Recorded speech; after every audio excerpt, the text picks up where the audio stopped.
El nuevo ministro de Salud de Brasil, Nelson Taichi, dijo el miércoles en su primera conferencia de prensa desde que asumió el cargo que el gobierno está planeando cómo terminar con el aislamiento social aplicado en el país por los gobernadores ante la pandemia del nuevo coronavirus. El aislamiento es una medida absolutamente natural y lógica al principio, pero no puede no estar acompañado de un programa de salida. Esto es lo que vamos a dibujar y es en lo que vamos a apoyar a los estados y municipios. Taichi también negó el crecimiento explosivo de casos de COVID-19 en el país.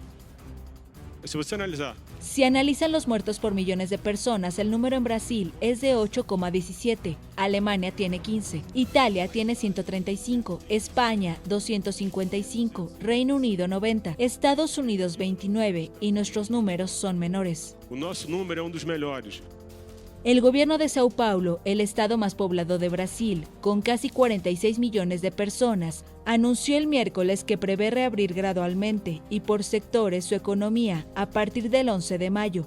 La flexibilización de la cuarentena se hará por regiones clasificadas en función del impacto y evolución de la pandemia. Los detalles de qué actividades o qué comercios podrán reactivarse en cada zona serán divulgados el 8 de mayo.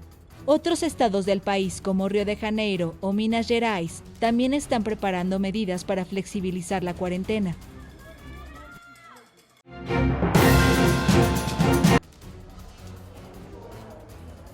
Los numerosos pacientes de Sao Paulo enfrentan un verdadero drama cuando presentan cuadros complicados de COVID-19 que requieren hospitalización.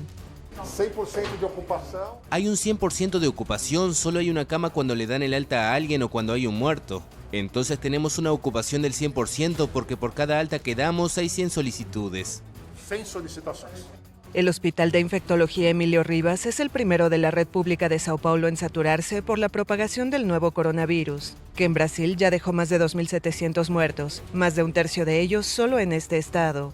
Brasil todavía no entró a la fase más aguda de casos de coronavirus que, según el Ministerio de Salud, debe ocurrir a partir de mayo. El desconocimiento de la enfermedad es otro desafío ante la falta de protocolos. Incomparável com tudo que eu tenha vivido até hoje. Esto es incomparable con todo lo que haya vivido antes, y soy infectóloga de base, y he visto pacientes con todas las dolencias pulmonares posibles, todo lo posible, tuberculosis y todo lo que te puedas imaginar, pero no se compara con nada. Es un capítulo nuevo de la medicina que estamos teniendo que escribir a la carrera en el día a día sin saber cuál será el próximo enunciado. E sem saber qual vai ser a próxima frase. Los cupos de las unidades de cuidado intensivo son administrados por un sistema de clasificación estatal. Los médicos dicen que aunque las salas no parezcan estar llenas, la mitad de la gente ubicada en la enfermería puede empeorar y requerir hospitalización. 22 médicos trabajan aquí, pero 2 fueron retirados por pertenecer a grupos de riesgo. Un médico ya fue diagnosticado y otro está con síntomas.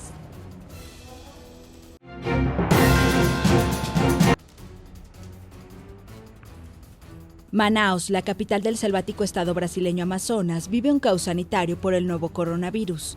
En la ciudad morían entre 20 y 30 personas al día, pero la cifra subió a más de 100 diarias, llevando al colapso del sistema de salud en la pandemia del nuevo coronavirus. Algunos hospitales almacenan cadáveres en camiones frigoríficos. Todavía no apareció ninguna persona que me dé una satisfacción, una respuesta para sacar a mi abuela de ahí y poder enterrarla para hacer una sepultura digna, y ella no murió de COVID. Amazonas es el quinto estado más golpeado por el nuevo coronavirus, con cerca de 2.500 contagios y más de 200 muertes. Manaus, con casi 2 millones de habitantes, registra la mayor tasa de mortalidad de las 27 capitales estatales brasileñas. En el cementerio público Parque Taruma se abren fosas comunes para enterrar a víctimas de COVID-19 y máximo 5 familiares pueden dar un breve y último adiós. Manaus concentra todas las unidades de cuidados intensivos de Amazonas y el 80% de los médicos especializados. El auge de la pandemia se espera a partir de mayo, pero la ciudad ya tiene ocupado el 90% de sus camas de cuidados intensivos. Además, faltan insumos de protección para los funcionarios de salud, así como tomógrafos y medicamentos. Los pacientes graves de los 61 municipios deben viajar hasta la capital para ser atendidos, muchas veces varios días en barco. Solo 18 municipios están conectados por carretera. El estado también concentra la mayor población indígena del país, un grupo de riesgo históricamente diezmado por virus llegados de fuera. Entre ellos ya hay 3 fallecidos. El gobierno federal ofreció la construcción de un hospital de campaña para atención de indígenas, pero las autoridades locales todavía esperan que se concrete. Brasil es el país más afectado de América Latina, con casi 3.000 muertos y más de 45.000 contagios, cifras que según expertos podrían ser hasta 15 veces superiores y que no reflejan la realidad por la falta de exámenes para COVID-19.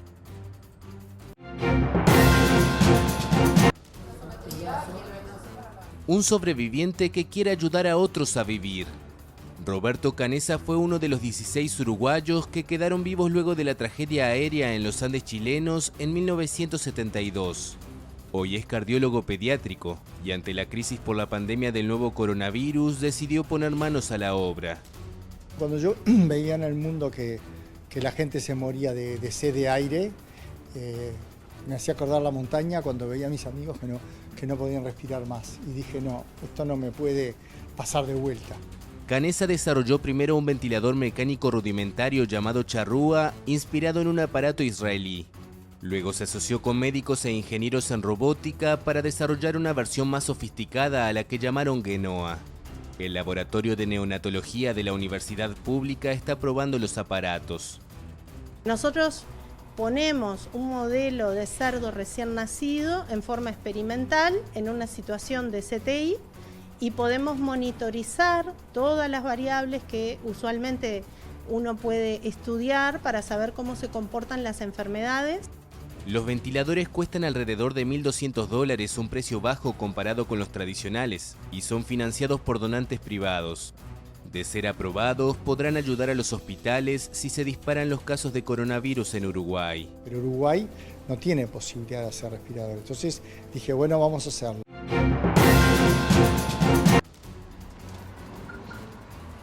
El artista Daniel Cortés vivía de pintar murales en la capital peruana y frente a la pandemia del nuevo coronavirus decidió poner tapabocas a algunas de sus creaciones.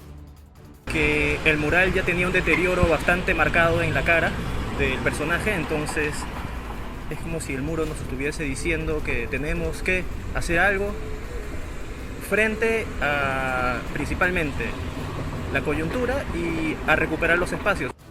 Además, al no poder estar en las calles por la cuarentena y ante la necesidad de sobrevivir, ha apostado por el dibujo digital. Entonces, entendiendo de que esto es una situación que va a ir normalizándose poco a poco y en ese lapso de tiempo hay que seguir viviendo de algo, es que voy a siempre tomar la vía digital hasta que pueda paulatinamente retornar a las paredes. Ronin Koshi también ha tenido que cambiar el formato de su arte. Antes solía plasmar en textiles su arte, pero ante la pandemia del nuevo coronavirus, ha decidido hacerlo en mascarillas. Poner nuestros diseños en las mascarillas para que también sea una fuente de ingreso para las familias. Y estas mascarillas, hay algunas que son bordadas como la que tengo, también hay mascarillas que son pintadas con pigmentos naturales. Entonces esa es la nueva forma de cómo poder ingresar dinero. Ambos aprovechan el tiempo en casa y esperan volver a salir a las calles para mostrar su arte, mientras intentan que el virus no se convierta en un límite para su creatividad.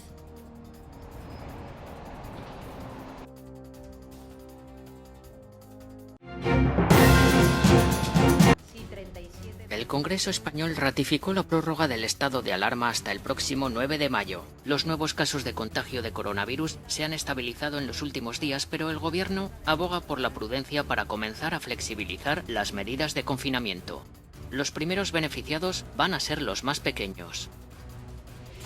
A partir del próximo domingo, día 26 de abril, fecha de inicio de la nueva prórroga, proponemos permitir a los menores de 14 años poder acompañar a un adulto responsable de su cuidado. El confinamiento general no se levantará hasta que estemos de verdad preparados para ello, porque no vamos a correr ningún riesgo que nos traiga de vuelta hasta la dolorosa situación que hemos vivido y que tanto nos ha costado a todos revertir. La OMS resalta la eficacia de las restricciones adoptadas por los diferentes países ante un virus que tardará en desaparecer. No hay duda de que las órdenes de permanecer en casa y otras medidas de distanciamiento físico han reducido con éxito la transmisión del coronavirus en muchos países, pero esta enfermedad sigue siendo extremadamente peligrosa. En Francia, el 11 de mayo es la fecha elegida para la reapertura de los colegios. pero el presidente francés Emmanuel Macron prefiere ser cauto antes de flexibilizar las medidas dispuestas en la lucha contra un virus que deja ya más de 21.000 fallecidos en el país. Para algunos la normalidad habrá vuelto cuando se recupere la actividad en el sector de la restauración, sin duda uno de los más afectados por el coronavirus. Todas nuestras mesas y todas nuestras mamparas van a estar desinfectadas con un producto para que en cuanto el cliente se levante y se marche, automáticamente se haga una limpieza total de la mesa y de la mampara. Mientras gran parte del viejo continente lucha contra el brote de COVID-19, en el seno de la Unión Europea crece el debate ante las medidas necesarias para mitigar los efectos que tendrá la crisis provocada por la enfermedad en la economía comunitaria.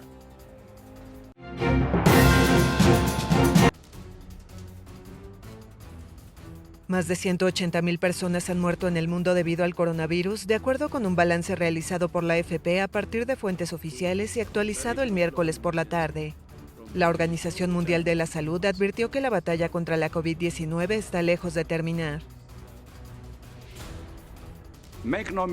No se equivoque, nos queda un largo camino por recorrer. El virus nos acompañará durante un largo tiempo. La OMS defendió su actuación ante la pandemia, asegurando que se tomaron las decisiones adecuadas desde que se registró el brote inicial de la nueva cepa de coronavirus en China. El organismo de la ONU ha recomendado aplicar medidas de distanciamiento social para evitar la propagación del virus, lo que ha traído graves consecuencias a la economía global. El fin de semana se registraron varias manifestaciones en Estados Unidos para levantar las medidas de confinamiento y permitir que la gente vuelva a trabajar a pesar de ser el país más afectado por la pandemia.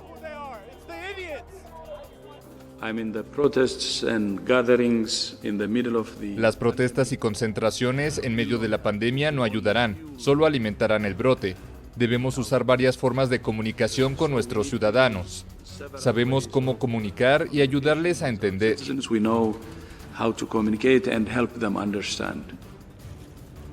Desde el comienzo de la pandemia se contabilizaron más de 2.602.670 casos de contagio en 193 países o territorios.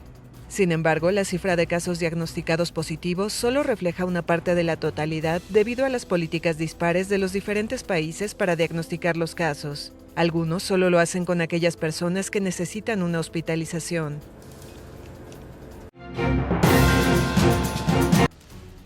Donald Trump asegura que en Estados Unidos descienden los casos de contagio de coronavirus y así varios estados podrán terminar con el confinamiento en breve. Hemos alcanzado la meseta en la curva de contagios, pero tenemos que tener cuidado ante un peligroso rebote de infecciones. Trump quiere que la actividad económica recupere la normalidad en el país, pero los ciudadanos muestran su cautela ante la idea del presidente. Las encuestas revelan que una abrumadora mayoría de estadounidenses considera que las medidas de confinamiento deberían permanecer vigentes al menos hasta el próximo 1 de mayo. Entre tanto, continúan las manifestaciones y las protestas contra el confinamiento en algunos estados de la nación norteamericana. El gobierno recomienda que antes de flexibilizar cualquier tipo de medida decretada para tratar de controlar la propagación del virus, es preciso contar con datos que certifiquen el descenso de los contagios durante un par de semanas. Pero con el paro en aumento y con muchos hogares sin recursos económicos, las protestas para terminar con las restricciones gubernamentales y poner fin al confinamiento crecen en algunas zonas de Estados Unidos.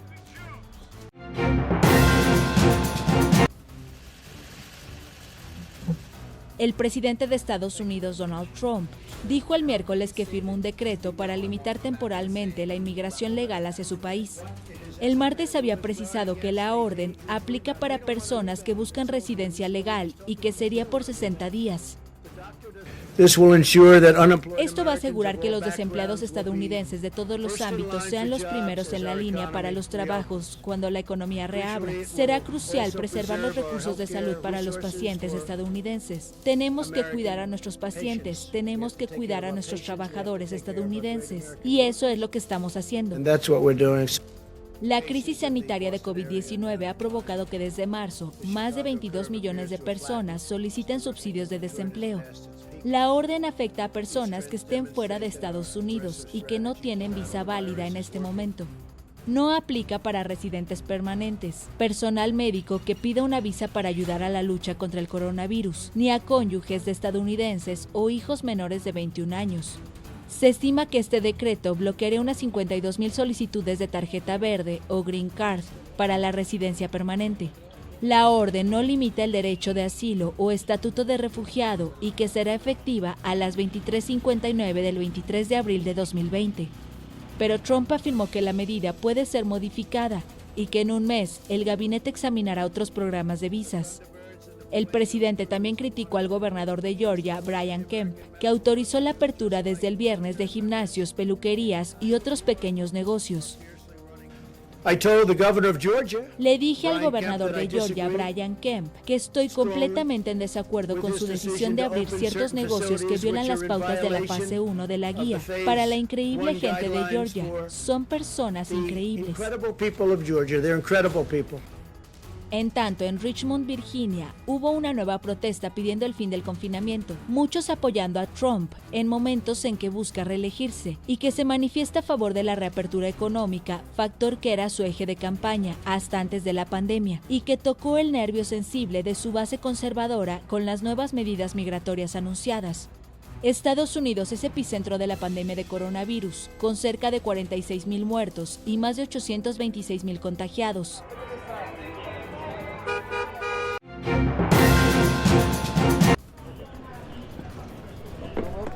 La pandemia de nuevo coronavirus ha puesto de cabeza la vida de miles de millones de personas en todo el planeta.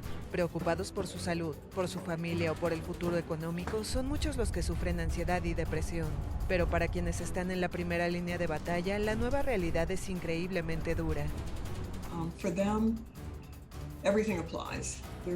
Para ellos se aplica todo. Existe la depresión y la ansiedad, la sensación de aislamiento porque a menudo no pueden estar en el mismo ambiente con su familia debido a la amenaza.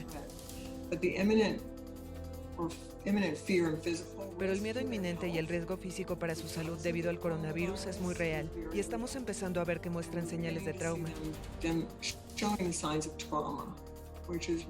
que es una amenaza percibida o real para el bienestar físico de uno.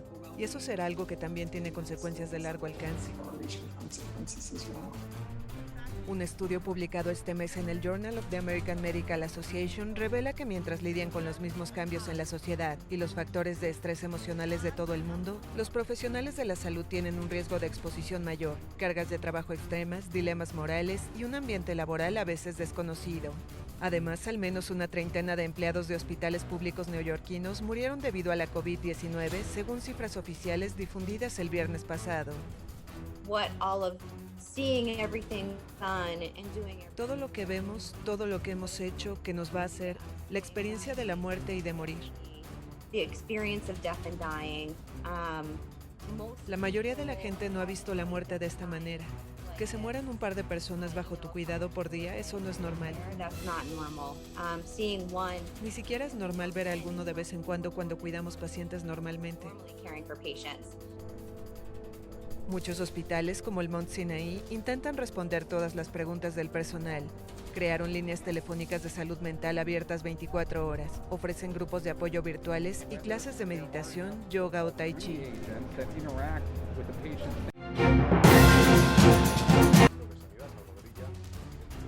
España registra este jueves 440 fallecidos por COVID-19, 5 más que el miércoles, elevándose a 22.157 las víctimas mortales de la pandemia. Según ha informado el ministro de Sanidad, Salvador Illa, el número de nuevos infectados creció un 2,2%. El vicepresidente, Pablo Iglesias, se dirigió a los niños de cara a las nuevas condiciones del confinamiento que regirán a partir del lunes. Muchas gracias, Salvador. Quiero dirigirme en primer lugar a los niños y niñas. Os informo a las familias, a los niños y niñas que a partir de este domingo, niños y niñas de hasta 14 años podrán salir a dar paseos y a jugar en la calle una vez al día. Podrán llevar juguetes y deberán ir acompañados por un adulto. No es necesario que sea su padre o su madre, pero este no podrá salir con más de 3 niños a la vez. Adultos que en gran parte ya han vuelto al trabajo y que se han encontrado con un transporte público a medio gas. Las medidas de seguridad obligan a reducir el número de plazas disponibles, por lo que se aconseja, en la medida de lo posible, el uso de transportes individuales como las bicicletas. En lo que se refiere a la propagación de la pandemia, un estudio genético de la Universidad Carlos III de Madrid ha descubierto que la enfermedad llegó a España antes de lo que se creía y que entró por al menos 15 vías distintas. Esta noche 160 españoles serán repatriados desde Manila de vuelta a sus casas. En total, casi 300 personas, entre españoles, ciudadanos de otros países de la Unión Europea y filipinos residentes en España que estaban desperdigados por alguna de las casi 8.000 islas que forman Filipinas, volverán a casa. Se trata del primer vuelo de repatriación organizado por el Ministerio de Asuntos Exteriores de España desde el sudeste asiático y el que más europeos va a sacar de Filipinas.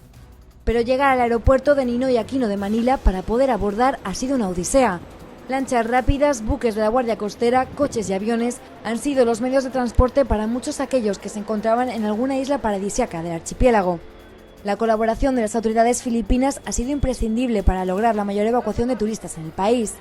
La cuarentena y el cierre de Filipinas, decretado por Rodrigo Duterte el 17 de marzo, llegó cuando unos 600 turistas españoles se hallaban en el archipiélago. Unos 400 lograron irse por sus propios medios a pesar de las cancelaciones de vuelos y restricciones de viaje. 160 se marcharán este jueves y cerca de un centenar ha decidido quedarse en el país asiático.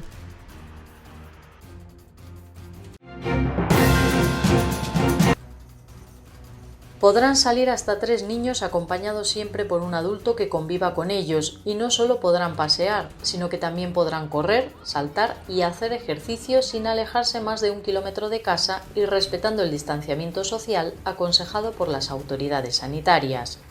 El ministro de Sanidad, Salvador Illa, anunció que este mismo sábado dictaría la orden que establecerá las condiciones de las salidas de los niños a la calle.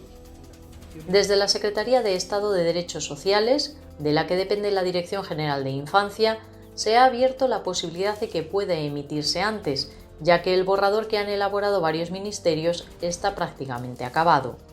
Dicha orden regulará las salidas de los menores de 14 años desde el próximo lunes, una medida que aliviará el confinamiento de los más pequeños durante la tercera prórroga del estado de alarma, hasta el 9 de mayo, autorizada ampliamente en el Congreso de los Diputados.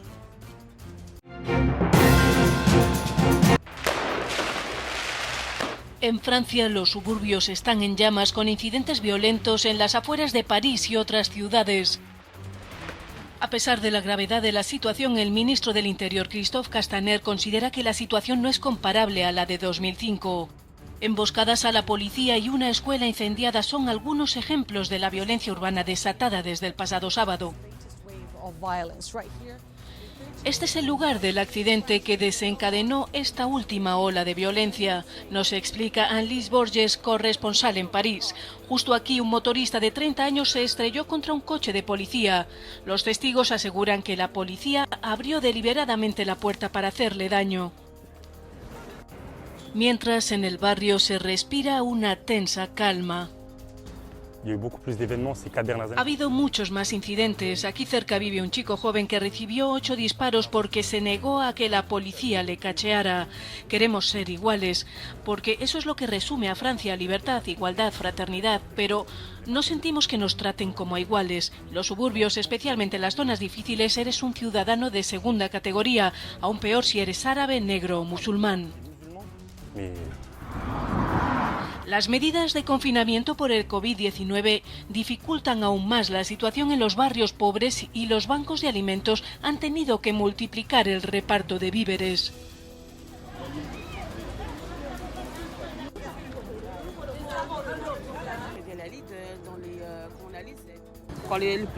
Lo más duro es cuando los niños te dicen: mamá, quiero esto otro, y no tienes con qué pagar. En los barrios populares a esta crisis sanitaria se le añade la crisis social. Quedarse en casa y no trabajar, aunque sean trabajos informales, agudiza los problemas, dice el alcalde de Clichy-sous-Bois. La tensión económica y social durante el confinamiento se suma a la aversión casi visceral que tienen las pandillas a la policía en Francia, lo que puede llevar a los suburbios al límite.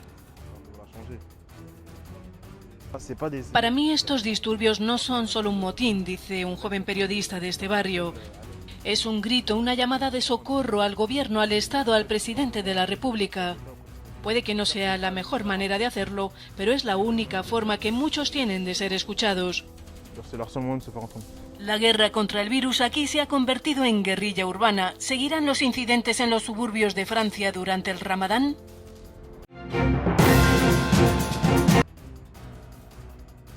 Los líderes de la Unión Europea celebran su cuarta cumbre virtual, esta vez para analizar cómo relanzar una economía maltrecha por el COVID.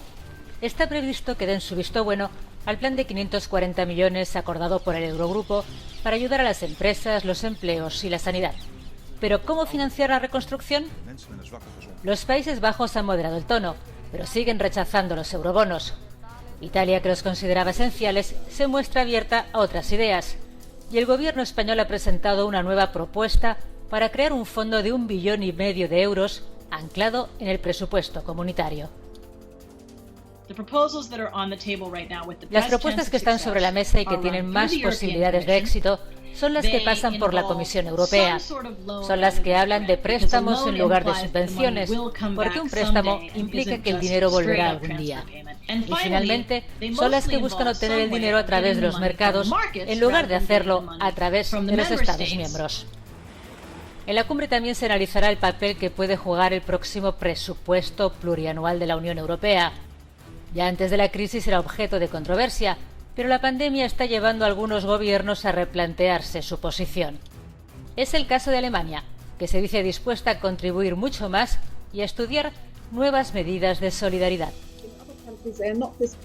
En otros países todavía no están discutiendo la flexibilización de las medidas porque siguen muy concentrados en la emergencia sanitaria y en cómo lidiar con ella. Así que resulta un poco difícil saber cuándo acabará el confinamiento, si el 1 de mayo o a mediados de mayo, para poder decir todos juntos ahora. Para el presidente del Consejo, Charles Michel, el objetivo parece limitarse a evitar el bloqueo y a enterrar las divisiones que marcaron la cumbre precedente. En Lombardía, la región más afectada de Italia, ya han muerto más de 12.000 personas por el coronavirus. En la sureña Campania, solo 300 y tiene una décima parte del número de infectados. En su capital, Nápoles, no se han registrado muertos por COVID-19 desde el lunes y no hay nuevas infecciones. Esta región ha estado a la vanguardia de la búsqueda de un fármaco eficaz para tratar a los pacientes con COVID-19. En el Centro de Investigación de Pascale, el doctor Acierto inició un ensayo con tocilizumab, un fármaco indicado para tratar la artritis reumatoide, y los resultados son alentadores. El protocolo de actuación del centro ha despertado interés en todo el mundo y se ha convertido en el prototipo de muchos estudios internacionales. Estamos en contacto con estadounidenses, con colegas europeos que quieren saber de nuestra experiencia, de nuestro protocolo, qué hacemos y nuestras expectativas. Tenemos al menos un par de llamadas diarias con colegas internacionales. El éxito de la lucha contra la COVID-19 en Nápoles también se explica por la rápida construcción de nuevas estructuras. En el recinto del Hospital del Mar, y en solo 30 horas, se ensambló una nueva unidad de cuidados intensivos con 72 camas. Pero si un centro médico destaca en Nápoles es el Hospital Cotugno, la instalación más segura de Italia para los trabajadores sanitarios, donde solo 2 han sido infectados. Este es un hospital de enfermedades infecciosas desde siempre. En el pasado tuvimos que manejar enfermedades como el cólera y el SARS, por lo que tenemos nuestros propios procesos de preparación, puesta, retirada, uso correcto del equipo de protección personal. En solo 10 días, este centro de excelencia de enfermedades infecciosas se transformó en un centro COVID-19 y se añadieron 100 camas en una nueva ala del hospital. Los doctores de este hospital han demostrado que es posible proteger al personal sanitario del coronavirus. Todo lo que se necesita es el equipo adecuado y un escrupuloso respeto de las reglas para prevenir infecciones cruzadas. Situado en la región donde se estableció la primera escuela de medicina de Europa, que data del siglo X, todavía está dando lecciones al resto del país.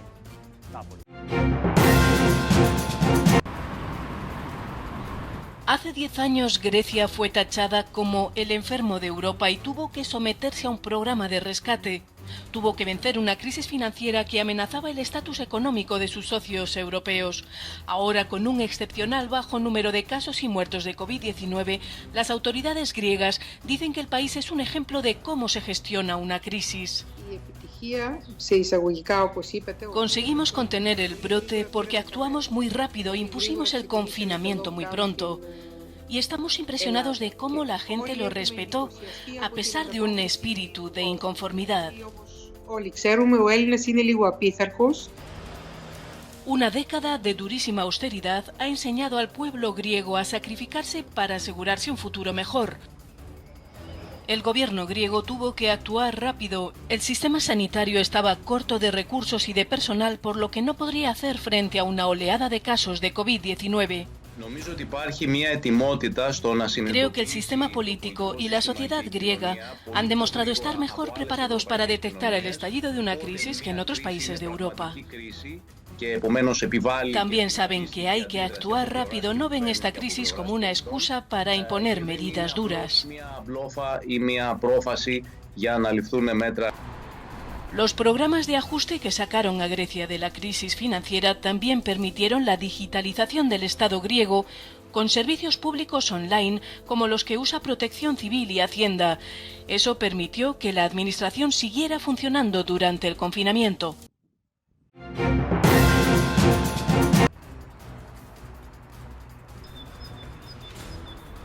Después de un mes fuera de las aulas, los niños daneses son los primeros estudiantes europeos en pisar el colegio tras la cuarentena. El retorno está siendo progresivo, solo afecta a la educación primaria y no es obligatorio. Los padres tienen la última palabra. Confío mucho en la escuela, en los profesores. Tengo fe en cómo lo organizan. Las cosas funcionan. La escuela de Barfoot, en el centro de Copenhague, cuenta con 240 alumnos, pero solo asisten la mitad. Para limitar los riesgos de infección, los niños estudiarán, comerán y jugarán siempre con los mismos compañeros durante varias semanas. Y se lavarán las manos cada 2 horas. Estos días han aprendido que entre ellos tiene que haber una distancia para el amigo invisible. Mantener la distancia es fundamental. Tienen que lavarse las manos cada 2 horas. Tenemos estas reglas. Hacemos lo mejor para continuar con el curso escolar. El número de nuevos casos, pacientes hospitalizados o ingresados por coronavirus en Dinamarca ha registrado un descenso notable y de las 500 personas hospitalizadas en marzo, ahora hay apenas 300. Tuvimos la suerte de reaccionar de manera muy rápida y eso nos dio una cierta ventaja sobre otros países. Somos conscientes de que todo el mundo lo hace de la mejor forma posible. Esperamos que la asistencia sanitaria se mantenga al día con el coronavirus. Algunos padres no están de acuerdo. El grupo de Facebook No quiero que utilicen a mi hijo como un conejillo de indias obtuvo más de 10.000 socios en sus primeras 10 horas de apertura. Otros, en cambio, confían en las decisiones de las autoridades. Euronews ha hablado con un experto en la materia, que además de ser médico, es padre de 3 hijos. No es demasiado pronto para que se reabran los colegios y algunos negocios. Los hospitales tienen una elevada capacidad de atención y debería haber más reaperturas, pero es una cuestión de prioridad política. La reapertura de los centros escolares no supone ningún tipo de riesgo. Las rutinas son nuevas para todos, jóvenes y adultos. Habrá que ver si se pueden cumplir a rajatabla y si en las próximas semanas la apertura de los colegios daneses y los pequeños negocios logran mantener la curva de nuevas infecciones bajo control. Desde Copenhague, Euronews, Marisa Ramírez. Hungría envía a sus casas a decenas de pacientes hospitalizados para liberar camas y poder ingresar a afectados por coronavirus. El ministro de Sanidad, Miklos Kastler, ordenó a los directores de los hospitales liberar el 60% de su capacidad, en torno a unas 40.000 camas. Según el primer ministro Viktor Orbán, hay que prepararse para lo peor. Muchos enfermos crónicos que requerían hospitalización han tenido que irse a casa, con el consiguiente riesgo de complicaciones o incluso de muerte por falta de atención adecuada. Es el caso de Josefina Ambrosi, enfermera jubilada a la que le han amputado una pierna. Simplemente nos dijeron que había que dejar sitio libre. No entiendo por qué, pues el edificio sigue vacío y no lo utilizan. Me he quedado sin los cuidados que necesito en la otra pierna, que no está muy bien, y si empeora también la perderé. No quiero llegar a eso. Antes de que ocurra, prefiero suicidarme. Todos los días se conocen casos similares, como el de una anciana que tiene que ocuparse de su marido con demencia senil y en silla de ruedas. Muchos consideran la decisión del gobierno como una especie de eutanasia. La máxima autoridad sanitaria del país dice que la situación no es tan mala. El 50% de los hospitales están vacíos ahora mismo. Según reflejan los informes de los directores de los centros médicos, no se ha mandado a sus casas a tantos enfermos hospitalizados como cree la gente.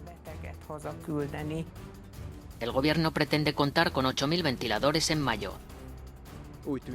De momento nadie tiene la solución para el problema. Si los familiares continúan con su vida normal, puede resultar peligroso para los enfermos que han sido enviados a sus domicilios. La única opción para atenderlos es contratar a una enfermera, pero la mayoría no tiene dinero para afrontar los gastos. Así que alguno de los familiares debe quedarse al cuidado del enfermo y exponerse a perder su empleo. Y conservar el trabajo es vital en plena pandemia.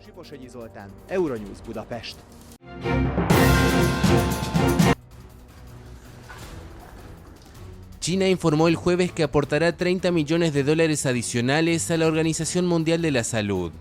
Pekín, que ya había donado $20 millones a la organización, dijo que el dinero servirá para la prevención y control de la pandemia del nuevo coronavirus y para apoyar la mejora de los sistemas de salud en los países en desarrollo. Apoyar a la OMS en este momento crítico en la lucha mundial contra la epidemia es defender los ideales y principios del multilateralismo y defender el estatus y la autoridad de las Naciones Unidas. El virus es el enemigo común de la humanidad y la comunidad internacional solo puede ganar la guerra si trabaja en conjunto.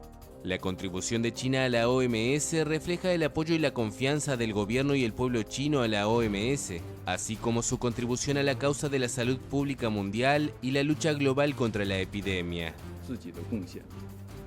El anuncio se da pocos días después de que Estados Unidos resolviese suspender su contribución a la OMS, acusándola de encubrir la gravedad del brote de coronavirus en China antes de que se extendiera por todo el mundo.